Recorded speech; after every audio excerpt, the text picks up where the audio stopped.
Parkinsonism, which is resting tremor. So this is a classical example of resting tremor, which is very common in Parkinson. Before you touch the patient, just absorb them. The Parkinson's disease will reveal itself. Namaste, I'm Dr. Alicia, a neurophysiotherapist, and I welcome you all to another video from Sakshyam Physiotherapy and Rehab. In this video, let's talk about the cardinal features of Parkinson's disease, the way you can actually recognize them in a clinical setup.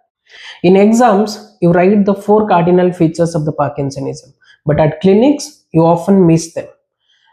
Here is what your textbooks don't teach you. So you already know the 4 cardinal features: your bradykinesia, rigidity, tremor, and postural instability.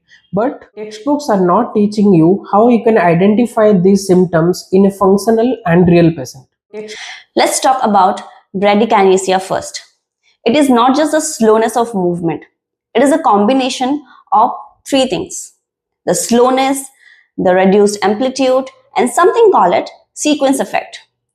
So you can ask your patient to tap their finger repeatedly. You will see the movements becoming smaller and slower. That is why most of the Parkinson's patients find it difficult to button their shirt or writing or even gait training. Then let's talk about rigidity. We all can feel rigidity, but do you understand its effect? It mostly leads to reduced arm swing, reduced trunk rotation, and the most classic end block turning, that is the robotic turning, which we see in Parkinson's patient. That robotic turning that you see is mostly a combination of rigidity and bradykinesia. Also, don't confuse it with spasticity, because velocity never affects rigidity. Coming to another cardinal feature of Parkinsonism, which is resting tremor. So this is a classical example of resting tremor, which is very common in Parkinson's cases. It is important, but it is overrated. So clinically, the resting tremor should reduce with any kind of movement and a proper strengthening exercises. But it can also increase with any kind of stress or distractions. As an activity, you can ask your patient to go for one simple calculation while they're occupied with some other activity, and you will see the resting tremor increases when they are multitasking. So this is not the most disabling feature of the Parkinsonism, so don't over focus on it while planning for the rehab protocol.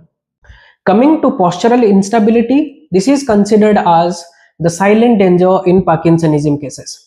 This is not only because of the poor balance, this can be because of the delayed postural response and the impaired anticipatory control over their body.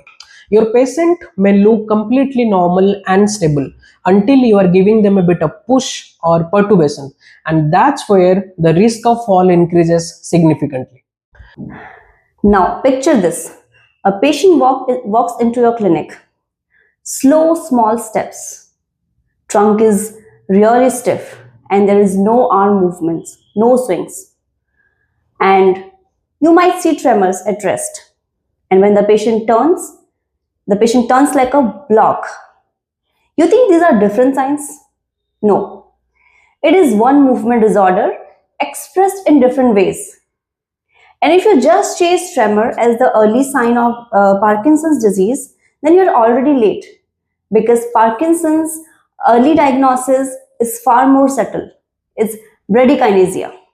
The next time you see a Parkinsonism case, don't just ask, does he have tremor or not? You ask them instead, how is he moving or how slow the movement is. And that's where the Parkinsonism reveals itself.